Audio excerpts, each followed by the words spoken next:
welcome back to the show. You're now tuned into CFRE 91.9 FM. It is your man, DM Cool. And welcome back to Cool Radio. I still got the lovely and talented Taya Marquis in the building. Hello, Cool Radio. I'm still here. Yes. Now it is time for the segment of the show which we like to talk about the hottest news topics that went on this week in hip-hop and pop culture nonetheless. I am talking about Trick Talk. So we got 3 topics to get to. So with that being said, let's get to it, all right? So first topic on the deck. Tinashe, the artist that you opened up for, Taya. She was actually scheduled to be on Iggy Azalea's worldwide tour, but she pulled out of the tour and instead got locked into Nicki Minaj's tour instead. Now, this comes on the heels of Iggy not selling out enough of the seats as much as they anticipated, and because of that, Tinashe and the management said, yeah, we're going to kind of pull back from your tour and we're going to sign with Nicki Minaj instead because it's already sold out. So, what's your take on this, Taylor? What's your take? Very smart. I love Tinashe's management and crew. I've met them all and they're awesome. Hardworking, cool, down-to-earth people. Yeah. And you know what? If I was Mike, I would have done the same thing. On another standpoint as well, on a business standpoint, fan base, I think Tinashe's fan base would speak more, or rather, Nicki Minaj's fan base would receive Tinashe more than Iggy's fan base. Because Iggy, I think, is more pop rap and Nicki's more urban rap, and I think Tinashe is more urban R&B, so it's more in the same bucket. Yeah. I think it's obviously a good idea. Yeah. I'll say, to add to your point as well too, Nicki has crossover appeal, so she can appeal to the pop and the urban market, which is a good thing about her. With Iggy, I think she only has a pop lane, because when it comes to hip hop circles, very few are riding behind her, as you can see in the interviews and her comments on Twitter and this, that, and the third. So yeah. And I love Nicki. I like Iggy, but I love after I heard that Monster verse, I was in love with her. I don't care what she does. I don't care if she's nasty on songs or whatever. It's that one verse sold me, and I choose her over Iggy any day. You know what? I feel like that verse sold a lot of people. Even when I heard it, I was like, okay, Nicki, I'm not mad at that. Yeah. I have my own reservations for the I have my own reservations with the 2 artists. So it is what it is. That can be said for another day, because I can go on for days about that. Me too. Interesting. As far as the move that they made to put Tinashe to Nicki's tour instead. At the end of the day, music is art, but it's also a business as well too, and they can't have the Tinashe brand suffer because of another artist. So why not align her with someone else who already has their ish together, so to speak? So I can't blame her from that standpoint. I know Iggy must be feeling salty as hell right now, but it is what it is. So it's good press. It's you know what? No press is bad press, as they say in the world of publicity. It's good press for Tinashe, because now everyone's talking about it. Exactly it. See, even we're talking about it too. So there you go. And shouts to you for being on a first name basis with her management about, Mike wouldn't do this. Yeah, he's really cool. They are such hustlers, and they're just really down to earth. Mike. Now you know. I know, right? Mike. Yeah, shouts to Mike. I see you, Playboy. Yes. All right, so let's keep it moving. Kendrick Lamar released his highly anticipated album. Pardon me, I'm sounding like DMX out here.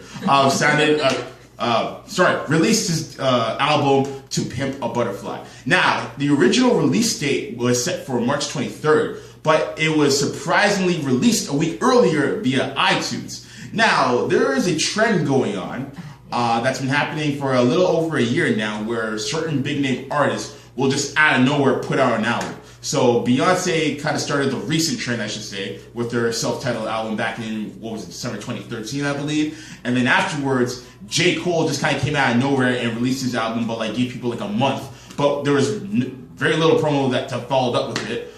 Drake did the same thing with If You're Reading This, It's Too Late, and now Kendrick. So Taya, why is it that these artists are just kind of putting their music out with like very little promo and just kind of popping up and saying, "Hey guys, by the way, I have an album. Go buy it." I don't know. I think it's maybe just because it's the trend. Especially if you're that big of an artist, you can do that. Exactly. You can totally do that. I'm not sure if this is the label's plan of action, or if it's like the manager's plan of action. I'm not too sure.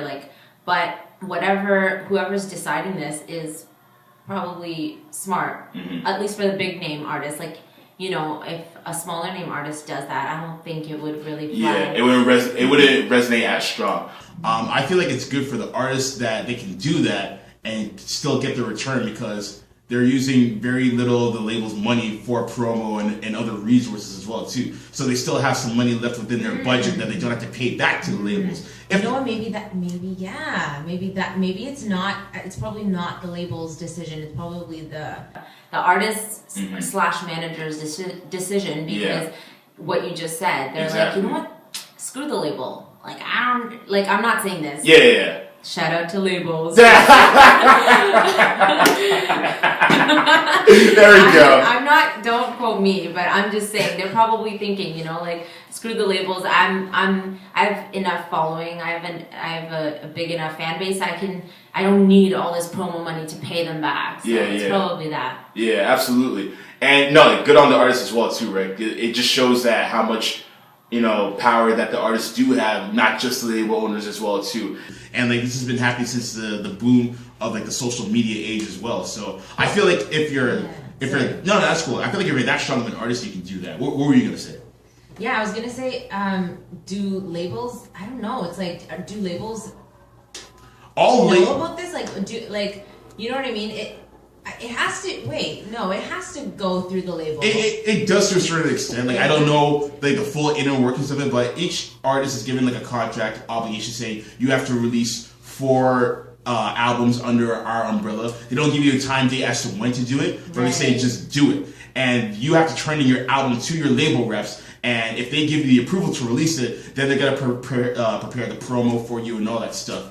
But if they don't approve it, then they're gonna shelf it, or they're gonna tell you, take this song out, take that one out, put a new one in, something to that extent. That's basically the same controversy that Lupe Fiasco has been in for the last 4 or 5 years or whatever. As to how they release it, that one could be up in the clouds. So it could be a label tactic where they say, "Hey, Drake, you're big of an artist. Just put this one out and see how it does."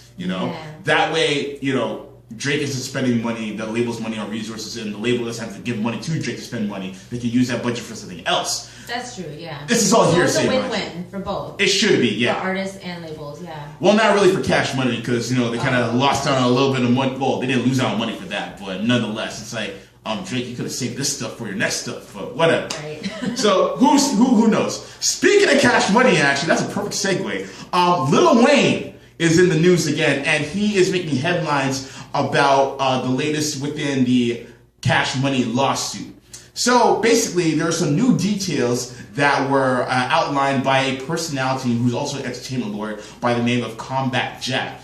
And he pointed out certain facts about Lil Wayne's label situation that could get Birdman and company in very hot water. So I'll list a couple of the details. One of them is 49% of Young Money was supposed to go to Lil Wayne, but none of that ownership has gone to him. It's sticked within the Cash Money umbrella.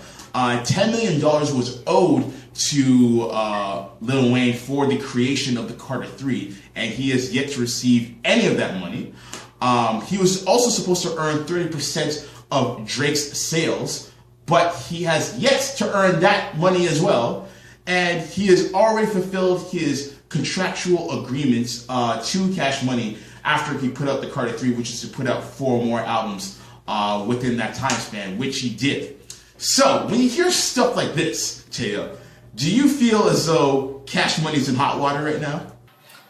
Yeah, for sure. It's like when you see success, it's why can't you just be good? I don't know. It's just why do you have to, so they owe Wayne a lot of money. Yes, and that's what Wayne is suing for. Yeah, it's why didn't you, did they know they have to have known. They have to have known that they're screwing him. Can I spit the gospel to you for a second as well to all the listeners? Yes, please. Cash Money is a graveyard for artists, okay? They have been known to screw artists in the butt ever since their inception in 1998. They have been doing this to Juvenile. They've been doing this to Turk. They've been doing this to Manny Fresh. They've been doing it to so many people out in the world of entertainment, and this is no different. Lil Wayne is the latest casualty, and unfortunately, he should have seen this coming because he has been on that label since 1998. Yeah, so that's what I'm talking about. It's like if you don't have to do business dirty. Like, I don't agree with that. And if they're doing like you said, every artist dirty and they're screwing them in the butt, like every artist, like seriously, no. You can be successful, and you can be successful with your peers. Like it's like I don't like that way of doing business. It's like you guys can all be successful together. Exactly. So if they're screwing Wayne now in the butt, it's like anyone is like fair game to them basically in that regard. Well, hold up. We don't know. We don't know what Wayne. I believe that there's always three sides to the story, right? It's like one side, second side, and the truth. Okay. And like we don't know the truth. I'm not saying that Wayne did his own dirty, but maybe he's getting it back. I don't know. Maybe he did something dirty, and now it's coming back to him. Not that I believe in karma, but I do to a certain extent. I don't know. I just think that if you put out energy, it comes back to you somehow. Like you put out the energy and you get energy. I think hopefully he didn't do anyone dirty, because then he'll actually survive this. See, I understand what you're saying, but I've been paying attention to Cash Money for so long that like they're known for screwing artists. So Wayne was part of that. Unfortunately, I don't know if he was part of the screwing up other artists. I don't know that for sure, because he doesn't do anything on the management side other than Young Money, basically. But as you can see from here, he barely has any input on that whatsoever. But nonetheless, he's been part of the ones that screw up. Mind you, he could have signed with Rockefeller Records way back in the day when his contract was up. But because they were so thin on artists, they begged him to re-sign. I mean, you'll get someone like Manny Fresh, who was the sound architect, like the lead producer of that label, who was one of the people who built that label from scratch. Even he left. Well, that's why you gotta stop drinking your purple drink. I'm so done. And pay attention. I'm so done. You gotta stop drinking your purple drink and pay attention to what's going on in your bank account and your business. Damn. I agree. I can't even deny that. And on that, I don't know if he's drinking purple drink. I'm just making jokes. Apparently he retired off of the lean from what I've heard. Okay. But well, maybe he was getting screwed when he was drinking his purple drink, and then he retired and he stopped drinking his purple drink. And then he opened his eyes. And then he opened his eyes and he's like, "Oh, I'm getting screwed." Yeah. That's like shit. Shit. I don't know, I'm being mean, but no, it's true, man. Like if you're signing Cash Money or Bad Boy, prepare for the worst. That's all I gotta say.